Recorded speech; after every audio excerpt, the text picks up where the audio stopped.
Assalamualaikum warahmatullahi wabarakatuh. Bayangkan sebuah negeri yang makmur, pemimpinnya adil, rakyatnya sejahtera, dan Islam menjadi nafas kehidupan sehari-hari. Sebuah kisah cinta, perjuangan, dan pertarungan antara kebenaran dan kebatilan yang lahir dari bumi Aceh. Tapi, tahukah Anda?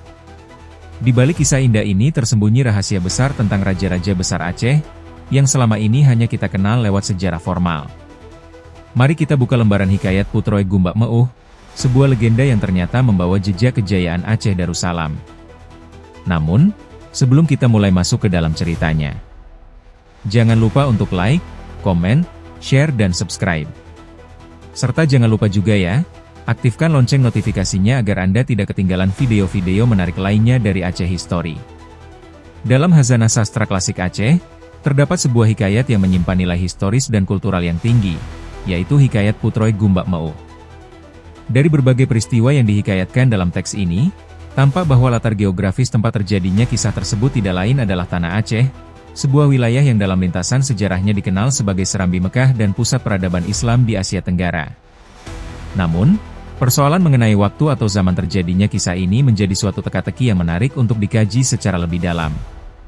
Dalam narasi pembukanya, pengarang menyatakan, "Cerita purba akan kukabarkan, bukan dongengan wahai saudara, masa pemerintahan Nabi Sulaiman, demikian kisah dalam berita."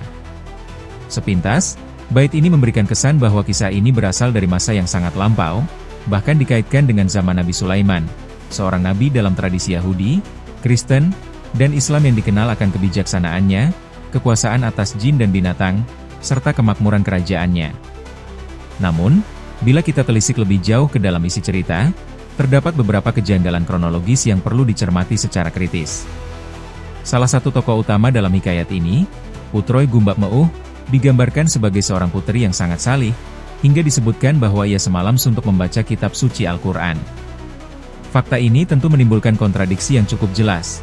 Al-Quran baru diturunkan pada masa kenabian Muhammad SAW di abad ke-7 Masehi, sedangkan Nabi Sulaiman hidup berabad-abad sebelumnya, bahkan sebelum kelahiran Isa Al-Masih. Dari sinilah muncul interpretasi historis yang lebih rasional. Penyebutan Nabi Sulaiman dalam hikayat ini tampaknya bukanlah merujuk kepada Nabi Sulaiman bin Daud yang hidup ribuan tahun lalu, melainkan merupakan simbolisme atau alegori yang merujuk kepada sosok raja yang agung dalam sejarah Aceh, yakni Sultan Iskandar Muda. Dalam tradisi lisan dan tulis Melayu, penyamaan tokoh lokal dengan tokoh-tokoh besar dari dunia Islam atau Alkitabiah bukanlah hal yang asing. Hal ini dilakukan untuk mengangkat martabat tokoh lokal sekaligus menanamkan nilai-nilai religius kepada masyarakat pembaca atau pendengar hikayat.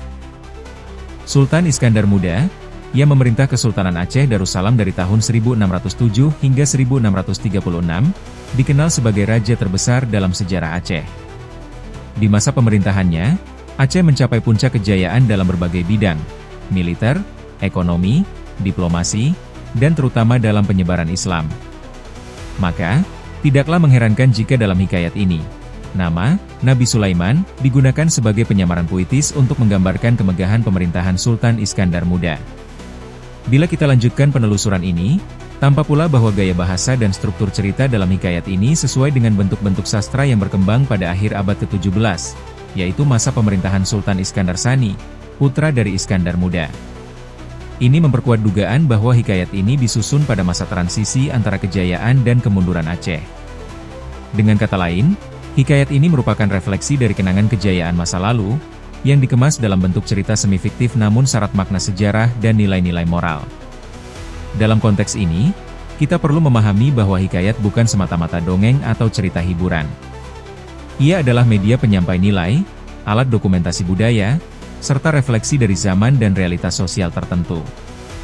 Maka, meskipun mengandung unsur fiksi dan fantasi, seperti kemampuan Putroy Gumbak Meuh membaca Al-Quran sepanjang malam atau unsur gaib lainnya, hikayat ini tetap mengandung inti kebenaran yang dapat ditelusuri melalui pendekatan sejarah dan kebudayaan.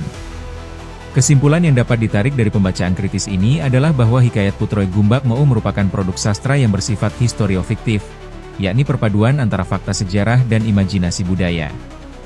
Kisah ini tidak hanya mencerminkan kecintaan masyarakat Aceh terhadap tokoh-tokoh perempuan yang religius dan berwibawa, tetapi juga merupakan sarana untuk mengabadikan memori kolektif tentang masa keemasan Kesultanan Aceh. Dengan demikian, Hikayat ini tidak bisa disamakan dengan cerita rakyat biasa yang semata-mata bersifat dongeng. Ia adalah naskah yang menggambarkan suatu kenyataan sejarah yang telah melalui proses pemaknaan kultural. Hikayat ini menjadi bukti bahwa teknologi literasi dan naratif telah berkembang pesat di Aceh pada masa lalu, ketika rakyatnya sudah mampu memproduksi karya tulis yang tidak hanya bersifat religius, tetapi juga syarat dengan kesadaran sejarah. Dalam salah satu lembaran sastra klasik Aceh, terdapat sebuah hikayat yang menggambarkan tidak hanya nilai-nilai moral dan kebajikan, tetapi juga realitas politik, kecemburuan istana, dan kisah dramatis yang syarat pelajaran.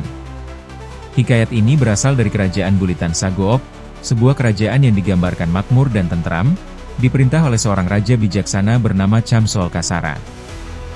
Dikisahkan bahwa dalam masa pemerintahannya, Raja Chamsol Kasara hidup dalam suasana yang penuh kedamaian. Ia dikenal sebagai raja yang adil dan bijaksana, serta dicintai rakyatnya. Dua permaisuri telah ia miliki, Ratna Dewi dan Kancan Ansari. Namun sayangnya, keduanya tidak mampu memberikan keturunan, suatu hal yang pada zaman itu dianggap sangat penting demi kelangsungan dinasti kerajaan. Dalam tradisi monarki, keturunan adalah jaminan kelangsungan kekuasaan dan stabilitas negeri. Maka, demi memastikan adanya pewaris tahta, Raja Chamsol Kasara memutuskan untuk menikah lagi. Setelah berkonsultasi dengan para ulama dan perdana menteri, dipilihlah seorang gadis mulia bernama Syah Keubandi untuk menjadi permaisuri ketiga. Pernikahan ini membawa keberuntungan. Tidak lama setelah dinikahi, Syah Keubandi pun mengandung. Berita ini menyebar cepat ke seluruh penjuru istana dan negeri, disambut dengan sukacita oleh rakyat, namun tidak demikian halnya dengan dua permaisuri sebelumnya. Rasa iri dan dengki mulai menggerogoti hati Ratna Dewi dan Kancan Ansari. Ketika sebelumnya mereka hidup tentram meskipun tanpa keturunan, kini posisi mereka terancam oleh kehadiran Syah Keubandi, yang dengan rahimnya telah mengubah keseimbangan kekuasaan di dalam istana. Rasa cemburu yang membara itu berubah menjadi niat jahat. Puncaknya terjadi ketika Syah Keubandi yang tengah hamil tua mengungkapkan keinginannya untuk makan daging rusa, sebuah keinginan yang umum terjadi pada wanita mengandung. Demi memenuhi keinginan istrinya yang sedang hamil, Raja Chamsol Kasara berangkat ke Rimba, didampingi para menteri dan pawang hutan, untuk memburu rusa. Kesempatan ini tidak disia-siakan oleh Ratna Dewi dan Kancan Ansari. Mereka telah menyusun rencana busuk untuk menyingkirkan Syah Keubandi dari kehidupan istana. Dengan berpura-pura menunjukkan kepedulian dan kasih sayang, keduanya menunggu saat-saat Syah Keubandi bersalin. Hari kelahiran pun tiba. Di tengah kondisi yang seharusnya menjadi momen bahagia, Syah Keubandi justru dikelilingi oleh musuh dalam selimut. Dengan bantuan para dayang yang telah dipengaruhi, kedua permaisuri pura-pura menjadi bidan yang menyambut kelahiran anak-anak Syah Keubandi. Yang terjadi kemudian adalah sesuatu yang luar biasa, sebuah keajaiban dalam dunia hikayat. Syah Keubandi melahirkan 100 orang anak dalam satu malam, 99 laki-laki dan 1 perempuan bungsu. Kisah semacam ini tidak bisa dipisahkan dari simbolisme yang sering hadir dalam sastra tradisional. 100 anak menggambarkan keberlimpahan berkah, kekuatan keturunan, dan mungkin juga mencerminkan harapan akan kebangkitan generasi baru. Namun kebahagiaan ini dirampas secara kejam. Dengan penuh kelicikan, Ratna Dewi dan Kancan Ansari mengambil 100 bayi tersebut, memasukkannya ke dalam sebuah peti besar, dan menyuruh pelayan untuk membuangnya ke sungai Adan agar hanyut ke muara. Untuk menutupi kejahatan ini, mereka menyusun patung-patung dari tokoh kayu dan kepompong kelapa, lalu diletakkan di bawah tempat tidur Syah Keubandi, seolah itulah anak-anak yang telah dilahirkan. Ketika Raja Chamsol Kasara kembali dari rimba dengan hasil buruan yang melimpah, ia disambut dengan fitnah yang telah disusun rapi. Kedua permaisuri itu menyampaikan bahwa Syah Keubandi ternyata adalah perempuan sihir, karena bukannya melahirkan anak manusia, ia malah mengeluarkan tokoh-tokoh kayu dan kepompong kelapa dari rahimnya. Raja yang tidak mengetahui kebenaran dan telah termakan hasutan pun naik pitam. Ia menganggap Syah Keubandi sebagai penipu dan penghinaan terhadap kerajaan, sehingga memerintahkan agar ia dipenjarakan. Kepercayaan dan kasih sayangnya yang sempat tumbuh sirna begitu saja, dan ia kembali larut dalam pelukan dua permaisurinya yang sebenarnya berkhianat. Sementara itu, kisah para bayi belum berakhir. Sungai Adan, tempat bayi-bayi itu dihanyutkan, mengalir menuju sebuah muara yang merupakan tempat bermain sepasang gogasi, makhluk raksasa dalam mitologi lokal yang sering dianggap sebagai penjaga rimba atau roh alam. Ketika peti berisi bayi itu tiba di muara, Gogasi perempuan membuka peti tersebut dan terkejut menemukan 100 bayi mungil yang cantik dan tampan. Gogasi laki-laki, dengan sifat liarnya, ingin memakan bayi-bayi itu. Namun istrinya menahan dan melarang keras. Ia melihat kehadiran bayi-bayi ini sebagai jawaban atas kerinduan mereka memiliki anak, sebab selama ini mereka hidup tanpa keturunan. Dengan penuh kasih sayang, Gogasi perempuan memutuskan untuk membesarkan mereka seperti anak sendiri. Cerita ini tidak hanya mengandung unsur fiktif yang indah, tetapi juga syarat dengan makna kultural dan spiritual. Di satu sisi, ia mencerminkan nilai-nilai moral seperti bahaya iri hati, pengkhianatan, dan kebohongan yang pada akhirnya selalu membawa kehancuran. Di sisi lain, ia menunjukkan bahwa kasih sayang bisa muncul dari tempat yang tak terduga, bahkan dari sepasang makhluk raksasa yang sering dianggap sebagai simbol ketakutan. Melalui lensa sejarah, kita juga bisa melihat bahwa cerita ini menggambarkan dinamika sosial dalam lingkungan istana pada masa lalu, di mana politik perkawinan, keturunan, dan pengaruh di balik layar sangat menentukan arah kekuasaan. Kisah ini, meskipun dalam bentuk hikayat, mengandung pesan mendalam tentang keadilan yang pada akhirnya akan terungkap, serta harapan bahwa kebenaran selalu menemukan jalannya, meskipun tertutup oleh kabut fitnah dan pengkhianatan. Demikianlah, dalam dekapan kasih sayang sepasang Gogasi, 100 anak yang semula dibuang ke sungai Adan tumbuh menjadi remaja yang sehat dan cerdas. Para bayi itu, termasuk si bungsu perempuan yang bernama Putroy Gumbak Meuh, tidak pernah mengetahui siapa orang tua kandung mereka yang sebenarnya. Mereka dibesarkan dalam kesederhanaan namun penuh cinta, jauh dari gemerlap istana dan intrik kekuasaan yang telah merenggut masa kecil mereka. Hari-hari berlalu dengan damai, hingga suatu ketika, seekor burung bayan datang berulang kali dan bertengger di dekat kediaman Putroy Gumbak Meuh. Burung cerdas ini bukan burung biasa, ia bukan hanya pandai bicara, tetapi juga tampaknya membawa misi penting dari langit takdir. Kepada Putroy Gumbak Meuh, burung bayan mengungkapkan kenyataan yang selama ini tersembunyi. Ia menceritakan bahwa Gogasi bukanlah orang tua kandung mereka. Burung itu membuka tabir kelam masa lalu, tentang fitnah yang dilontarkan dua permaisuri istana, tentang peti yang hanyut di Sungai Adan, dan tentang nasib tragis sang ibu, Syah Keubandi, yang dipenjarakan oleh suaminya sendiri karena kejahilan dan hasutan. Semua cerita itu, atas kehendak langit, disampaikan lewat lisan seekor burung, simbol dari wahyu, pencerahan, dan pengetahuan dalam banyak tradisi budaya. Tak hanya menyampaikan kebenaran, burung bayan juga menjadi guru bagi Putroy Gumbak Meuh. Ia mengajarkan berbagai ilmu, mulai dari membaca Al-Quran, mempelajari kitab-kitab agama, hingga pelajaran akhlak dan ilmu pengetahuan lainnya. Dalam konteks pendidikan klasik Melayu dan Aceh, kisah ini mencerminkan bahwa ilmu adalah cahaya penuntun menuju kebenaran. Di balik kisah fiktif, tersirat bahwa seseorang akan menemukan jati dirinya melalui pendidikan dan pencerahan spiritual. Setelah semua saudara diberitahu tentang asal-usul mereka, rasa rindu akan tanah kelahiran pun membuncah. Mereka sepakat untuk kembali ke negeri Gulitan Sagop. Permohonan izin diajukan kepada kedua Gogasi yang selama ini menjadi orang tua mereka. Meski berat hati, sang Gogasi akhirnya mengizinkan. Sebagai bekal, mereka memberikan berbagai ilmu hikmah dan mantra pelindung kepada anak-anak angkat mereka. Putroy Gumbak Meuh sendiri diberikan sebentuk cincin bermata hikmat, pusaka sakti untuk membela diri dari segala mara bahaya. Perjalanan kembali ke negeri asal bukanlah perjalanan biasa. Mereka harus melewati hutan lebat, sungai deras, dan menghadapi berbagai makhluk gaib serta rintangan spiritual. Ini merupakan simbol ujian hidup, bahwa untuk menemukan kebenaran dan merebut keadilan, manusia harus melalui ujian berat. Namun, berkat kesabaran dan bekal ilmu dari Gogasi, mereka berhasil melewati semua cobaan. Sesampainya di negeri Gulitan Sagop, kisah mereka tersiar dengan cara yang menakjubkan, sebuah keajaiban yang membuat rakyat dan para menteri terkesima. Raja Chamsol Kasara sendiri, setelah melihat anak-anaknya yang telah tumbuh dewasa, tak kuasa menahan air mata. Penyesalan mendalam merasuk ke dalam hatinya. Kebenaran pun terungkap, dan permaisuri Syah Keubandi akhirnya dibebaskan dari penjara. Ia disambut kembali ke dalam istana dengan penuh kehormatan, dan kali ini, hidup berdampingan dengan dua permaisuri lainnya yang akhirnya menyadari kesalahan besar mereka. Kembalinya 100 anak raja ke istana tidak hanya menjadi peristiwa agung dalam sejarah kerajaan Gulitan Sagop, tetapi juga menjadi titik balik kebangkitan negeri. Para pangeran dan Putroy Gumbak Meuh membawa semangat baru, pengetahuan, dan pengalaman yang memperkuat kemakmuran serta kejayaan negeri. Raja Chamsolkasara kini hidup damai, didampingi istri dan anak-anak yang dicintainya. Namun, di tengah euforia dan kemegahan istana, satu perkara belum selesai. Siapa yang pantas menjadi pasangan hidup Putroy Gumbak Meuh?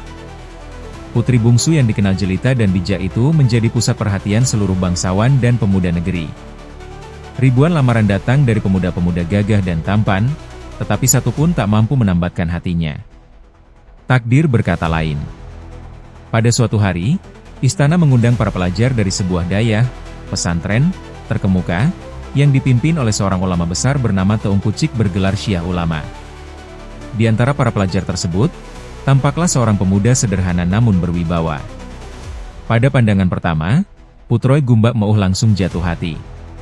Cinta yang hadir begitu tenang dan dalam, bukan karena rupa, pangkat, atau harta, tetapi karena cahaya ilmu dan ketulusan yang terpancar dari pemuda itu. Pemuda itu ternyata bukan sembarang orang. Ia berasal dari negeri Seumanta Indra, sebuah negeri hayangan yang dalam tradisi hikayat sering dianggap sebagai simbol keagungan spiritual. Ayahnya adalah Raja Lila dan ibunya bernama Lila Geunta. Mereka berasal dari garis keturunan mulia dan berilmu tinggi.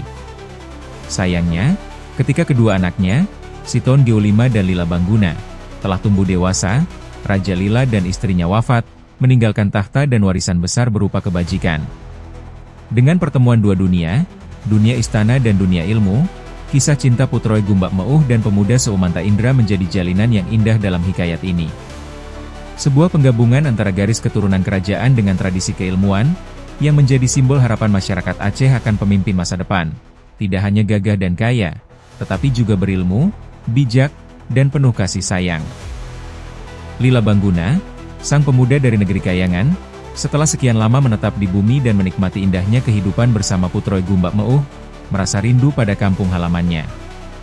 Ia pun menyampaikan keinginan kepada istrinya dan ayah mertua, Raja Chamsolkasara, untuk kembali sejenak ke negeri Seumanta Indra guna menengok sang kakak, Siton Geulima, yang kini memerintah menggantikan ayah dan ibu mereka yang telah wafat. Permintaan itu dikabulkan. Dengan restu dan cinta yang tulus, Putroy Gumbak Meuh pun turut menyertai perjalanan suaminya. Ditemani cincin hikmat warisan Gogasi, yang kini bukan hanya simbol kekuatan tetapi juga lambang kasih dan pelindung rumah tangganya, ia terbang bersama suaminya menembus awan menuju negeri di langit, negeri yang dahulu hanya ia dengar dalam cerita. Di Seumanta Indra, pada awalnya, kehidupan mereka penuh kedamaian. Kakak Lila Bangguna, putri Siton Geulima, menyambut adik dan iparnya dengan sukacita. Namun, damai itu perlahan mulai terkoyak.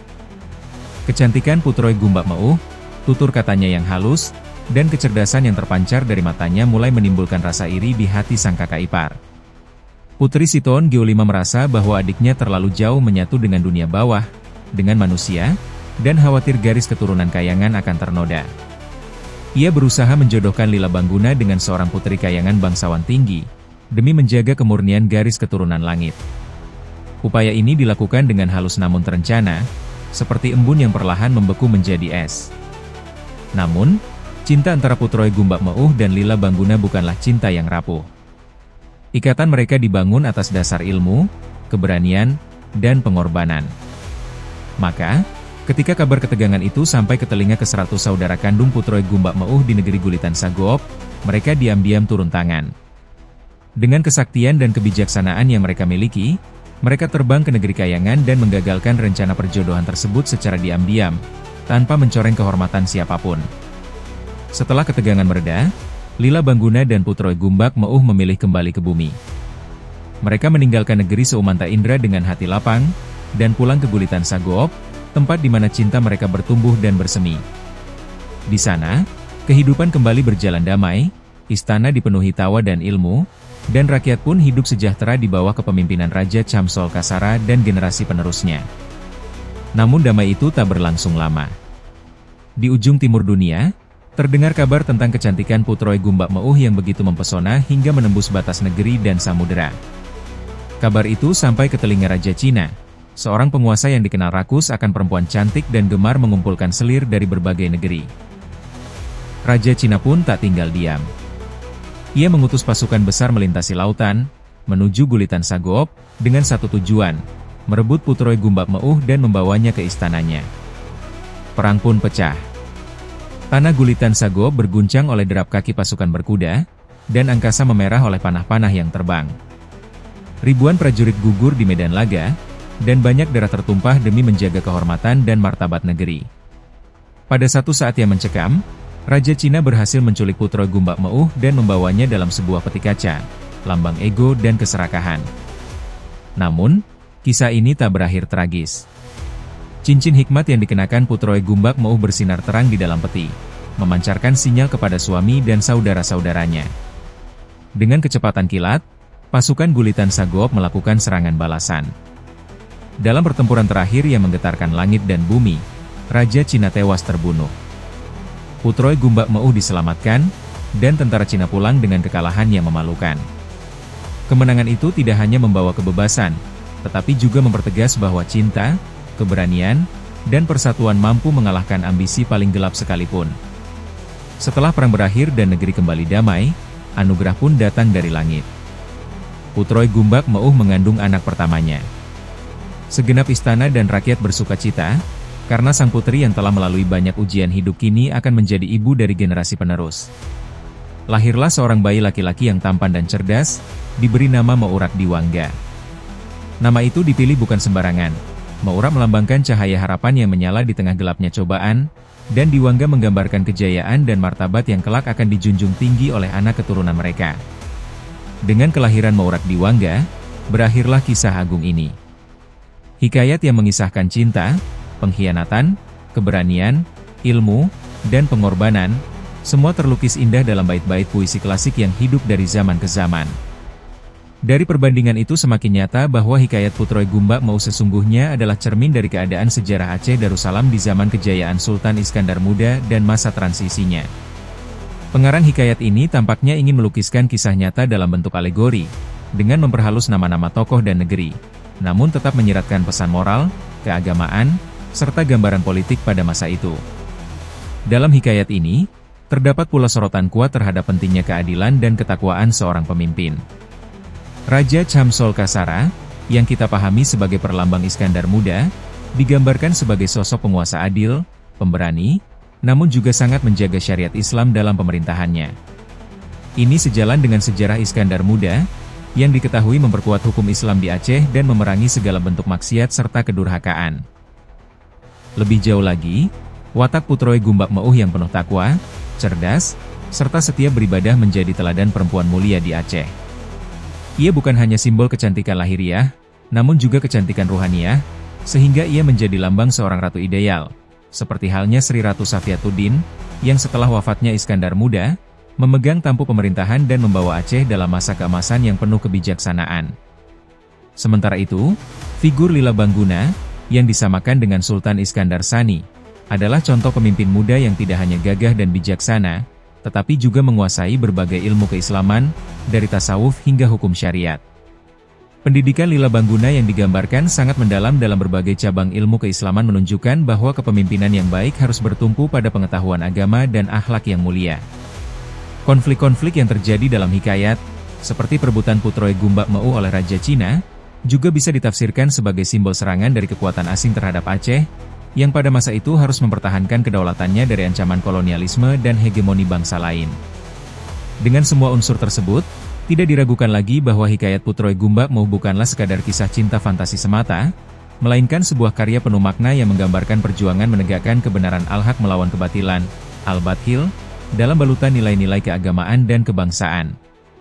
Hikayat ini juga menjadi bukti bahwa tradisi sastra Aceh tidak hanya kaya dalam imajinasi, tetapi juga sangat kuat dalam mengajarkan nilai-nilai Islam, cinta tanah air, serta membangkitkan semangat juang generasi sesudahnya.